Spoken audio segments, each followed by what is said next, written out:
اس دار فانی سے کوچ کر جائے گا. یعنی کہ اگر آپ مرد ہیں تو آپ رنوے ہو جائیں گے، اور اگر آپ عورت ہیں تو آپ بیوہ ہو جائیں گی. ٹھیک ہے، یعنی کہ آپ کا لائف پارٹنر آپ کی زندگی سے پہلے چلا جائے گا. تو اگر یہ آپ کی ہارٹ لائن سے مل جاتی ہے، شادی کی لکیر ہارٹ لائن سے اٹیچ ہو جاتی ہے، تو دیٹس مین کہ آپ کا لائف پارٹنر جو ہے کسی مہلک مرض میں مبتلا ہو جائے گا جو کہ جان لیوا ثابت ہوگی. ٹھیک ہو گیا؟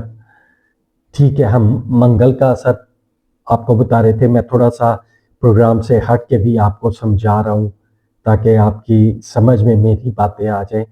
اگر منگل مخصوص گھروں میں ہو تو رشتے رک جاتے ہیں، بار بار بات بنتے بنتے ٹوٹتی ہے. شادی، جاب اور لائف کے امپورٹنٹ فیصلے یعنی ملک سے باہر کے سفر، یہ آپ کو کسی اچھے پامسٹ، اچھے ایسٹرولوجر یا جو دونوں میں مہارت رکھتا ہو زیادہ بہتر ہے. تو اس سے ضرور اس کے بارے میں مشورہ لینا چاہیے تاکہ کوئی فیصلہ غلط نہ ہو اور آپ کی لائف پرسکون گزرے.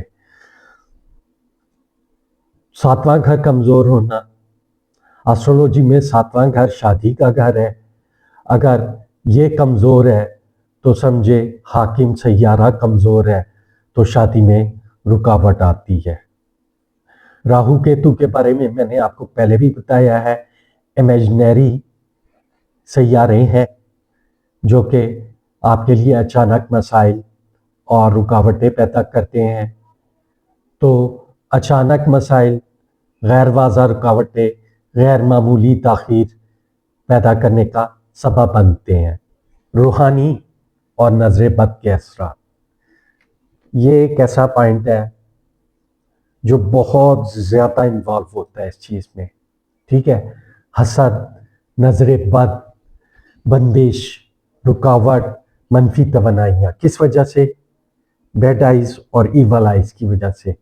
اس کا کیا پوائنٹ ہے ہاتھ میں؟ یہ آپ کی سیٹن کی فنگر ہے. ٹھیک ہے، سیٹن فنگر، اس کے نیچے آپ کا ٹرائی اینگل بنتا ہے. بالکل اس کی جڑ میں ٹرائی اینگل بن جاتا ہے، اور وہ ٹرائی اینگل ایسے ٹوٹتا بھی نہیں ہے، ختم بھی نہیں ہوتا ہے. اس کے لیے آپ کو چاہیے کہ آپ ماشاءاللہ بہت سے مسلمان اس ویڈیو کو دیکھ رہے ہوں گے، ان کے لیے خاص ہدایات ہے، کیونکہ ہمارا سب کچھ ہمارا مذہب ہے، ہمارا رب ہے، ہمارا رسول ہے جس کی ہم تائید اور تقلید کرتے ہیں. تو اس کے لیے آپ نے پڑھنا ہے درود ابراہیمی، اول و آخر نماز والا درود، پھر آیت الکرسی، پھر چاروں کل، پھر تیسرا کلمہ سبحان اللہ والحمد للہ، یہ تیسرا کلمہ، اور پھر درود ابراہیمی پڑھ کے صبح اور رات کو اپنے اوپر دم کرنا ہے. یقین کریں آپ کی لائف میں جو بھی مسائل ہیں، جو بھی رکاوٹیں ہیں، وہ اس طرح ختم ہو جائیں گے کہ آپ کو سمجھ بھی نہیں آئے گی کہ میرے ساتھ یہ پرابلم ہو رہا تھا. آپ بھول بھی جائیں گے کہ میرے ساتھ یہ پرابلم ہو رہا تھا، میں نے یہ پڑھا اور وہ سارے پرابلم سارٹ آؤٹ ہو گئے. اس میں اتنی طاقت ہے اس وید میں کہ اللہ تعالیٰ آپ کی تمام خواہشات کو پورا کر دے گا انشاءاللہ. تو خواتین و حضرات اپنے مجھے میسیجز کیا کریں، رکاوٹیں جو بھی ہوں لائف میں اس کے بارے میں سوال کیا کریں. کم از کم اس کے لیے میں آپ کو ضرور ایسے مشورے دوں گا، راہ مولا، راہ خدا، کہ آپ لوگوں کے مسائل مہینوں میں نہیں، دنوں میں نہیں بلکہ گھنٹوں میں ختم ہو جائیں گے. تو میرے چینل کو لائک کریں، سبسکرائب کریں، فارورڈ کریں، اور میں لائیو چیٹ پہ بھی آتا ہوں، تقریباً آج کل تو روزے ہیں تو 7 سے 8 بجے کے درمیان میں لائیو چیٹ پہ آتا ہوں، تو آپ مجھ سے اپنے سوالات کر سکتے ہیں بے فکر ہو کے۔ اس کے کوئی چارجز نہیں ہے، آپ کو میں گائیڈ لائن دوں گا ہر پروگرام میں انشاءاللہ۔ تو آپ سے اجازت چاہتا ہوں، آپ کا اپنا پامیز طارق شیخ۔ اللہ حافظ۔